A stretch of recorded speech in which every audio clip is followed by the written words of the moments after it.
తిరుమల పరకామణి కేసులో సంచలన ఆరోపణలు చేసిన టీటీడీ బోర్డు మెంబర్ భానుప్రకాష్ వ్యాఖ్యలపై వైసీపీ ఇప్పటివరకు ఎలాంటి రియాక్షన్ ఇవ్వలేదు. పరకామణి ముడుపులు వైసీపీ పెద్దలకు తరలించారని, ఇందులో సుమారు 100 కోట్ల రూపాయల భారీ కుంభకోణం జరిగిందని తీవ్ర ఆరోపణలు చేశారు భానుప్రకాష్. దీనిపై మంత్రి నారా లోకేష్ కూడా స్పందించారు. వైసీపీ నాయకులు దేవుడి సొమ్ము కూడా వదలలేదని, వెంకటేశ్వర స్వామితో పెట్టుకుంటున్న వారు ఎవరైనా ఇబ్బందులు పడక తప్పదన్నారు. అయినా వైసీపీ ఇప్పటివరకు స్పందించకపోవడం చర్చకు దారితీస్తోంది. తిరుమల పరకామణిలో అవకతవకలపై ఆంధ్రప్రదేశ్ హైకోర్టు కీలక ఉత్తర్వులు జారీ చేసింది.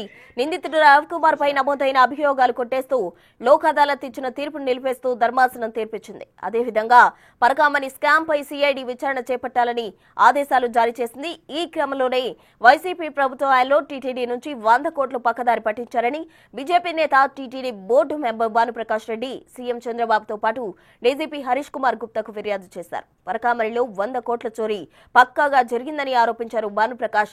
అప్పటి ప్రభుత్వ పెద్దలు స్వామివారి పేరుతో 40 కోట్ల మేర ఆస్తులు కూడా రాయించుకున్నారని తీవ్ర ఆరోపణలు చేశారు. ఎవరిని తప్పించడానికి అప్పటి అధికారులు రాజీకి వెళ్లారని ఆయన ప్రశ్నించారు. పోలీసుల నుంచి వచ్చిన ఒత్తిడి కారణంగా రాజీ చేసుకున్నామని టీటీడీ విజిలెన్స్ రిపోర్టులో ఉందన్నారు. ఒత్తిడి తెచ్చిన ఆ పోలీసు అధికారి ఎవరో ముందు తేల్చాలని భానుప్రకాష్ రెడ్డి డిమాండ్ చేశారు.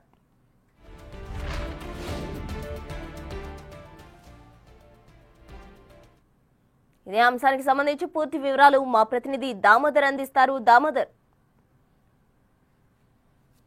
ప్రసూన 2023 ఏప్రిల్ 29వ తేదీన పరకామణిలో పెద్ద జీఎం గారి మఠానికి సంబంధించిన రవికుమార్ అనే గుమస్తా పరకామణి లెక్కింపుకు వెళ్ళి అక్కడ అమెరికన్ డాలర్లతో బయటకు వస్తూ పట్టుబడ్డాడు. ఈ తర్వాత ఈ కేసుకు సంబంధించి సెప్టెంబర్లో ఈ కేసును లోక్ అదాలత్లో ఎవరైతే పట్టుకున్నాడో ఆ ఉద్యోగి చేత బలవంతంగా రాజీ చేయించారని అప్పట్లో విమర్శలు వచ్చాయి. ఆ తర్వాత 40 కోట్ల మేర ఆస్తులు రవికుమార్కి సంబంధించిన ఆస్తులను టీటీడీకి రాయించారు. ఈ నేపథ్యంలో అసలు ఇన్ని ఆస్తులు కేవలం ఒకసారి దొంగతనానికి పాల్పడిన వ్యక్తి చేత ఇన్ని ఆస్తులు ఎలా రాయిస్తారంటూ అప్పట్లో కూడా ప్రశ్నలు చాలా వరకు చర్చ నడిచిన నేపథ్యం. ఆ తర్వాత వ్యవహారం చూసుకుంటే పెద్ద ఎత్తున పరకామణిలో జయంగారి మఠానికి సంబంధించి రెగ్యులర్గా ఏదైతే హుండీ లెక్కింపుకు వెళ్లే రవికుమార్ విదేశీ కరెన్సీలను బయటికి తీసుకొచ్చి పెద్ద ఎత్తున ఆస్తులు కొనుగోలు చేశాడంటూ కూడా అతనిపైన ఆరోపణలు వచ్చాయి. సుమారు ఏదైతే తిరుపతిలోనే కాకుండా తమిళనాడుతో పాటు పాండిచ్చేరి ఇతర ప్రాంతాల్లో కూడా అతనికి ఆస్తులు ఉన్నట్లు గుర్తించారు. ఆ ఆస్తులను కూడా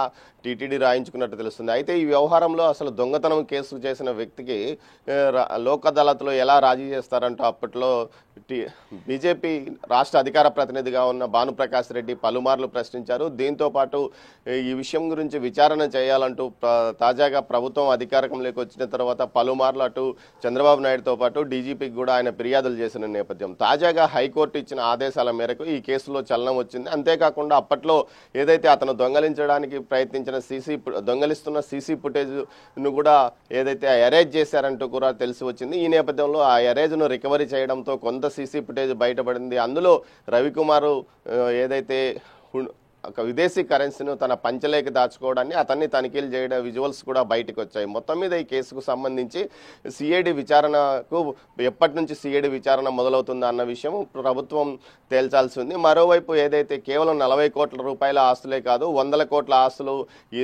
అప్పట్లో ఉన్న టీటీడీ పాలక మండలి పెద్దలతో పాటు అదేవిధంగా పోలీసు అధికారులు టీటీడీ ఉన్నతాధికారులు కూడా రాయించుకున్నారంటూ కూడా భానుప్రకాష్ రెడ్డి ఆరోపిస్తున్నారు. కేవలం 40 కోట్లు కాదు 100 కోట్ల మేర ఈ అక్రమాలు జరిగాయి. ఈ దందా వెనుక ఎవరున్నారా అన్న విషయాన్ని తేల్చాల్సి ఉంటుందంటూ కూడా ఆయన ప్రశ్నిస్తున్నాడు. మరోవైపు రవికుమార్ ఇప్పటికీ అజ్ఞాతం ఇవ్వడం లేదు.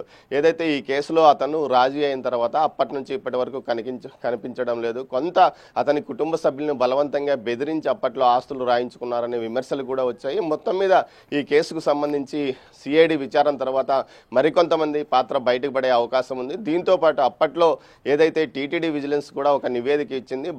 అప్పట్లో ఏవిఎస్ఓగా పనిచేసిన అధికారిని బలవంతంగా ఒప్పించి ఈ కేసులో రాజీ కమ్మని చెప్పారని, అందువల్లనే తాను రాజీ అయ్యానంటూ కూడా అతను టీటీడీ విజిలెన్స్ అధికారుల ఎదుట వాంగ్మూలం ఇచ్చాడు.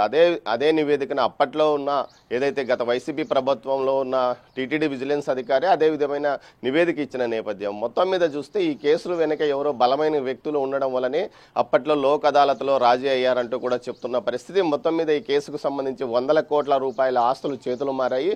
100 కోట్ల ఆస్తులను అమ్మి అప్పట్లో పాలక పక్షంలో ఉన్నవారు అదేవిధంగా అధికారంలో ఉన్నవారు అధికారాన్ని చలాయించిన పోలీసులు పోలీసు ఉన్నతాధికారులు రాయించుకున్నారంటూ కూడా విమర్శలు వచ్చిన నేపథ్యంలో సిఐడి విచారణ ఎప్పుడు ప్రారంభమవుతున్నది అన్నది తేలాల్సి ఉంది. మరోవైపు నారా లోకేష్ ఈ విషయం మీద కూడా ట్వీట్ చేశాడు. అదేవిధంగా బీజేపీ రాష్ట్ర అధ్యక్షుడు మాధవ్ కూడా ఈ విషయంలో ట్వీట్ చేయడం జరిగింది. మొత్తం మీద చూస్తే ఇటు ఏదైతే పరకామణి ఇష్యూ 2023లో జరిగిన ఈ ఇష్యూను ఇప్పటికీ సిఐడికి ఒక మా పత్రికకు సంబంధించిన వ్యక్తి కోర్టుకు వెళ్లడం వల్లనే సిఐడి విచారణకు ఆదేశాలు ఇవ్వడం జరిగింది. మరోవైపు దీనిపైన ప్రభుత్వం కూడా వెంటనే సిఐడి విచారణకు ఇచ్చేందుకు సిద్ధంగా ఉన్నట్టు తెలుస్తుంది. ఓవైపు ఇట్లా ఈ విషయం మీద ఇప్పటి వరకు వైసీపీ నేతలు ఎవరు ఏమాత్రం కామెంట్ చేయలేదు.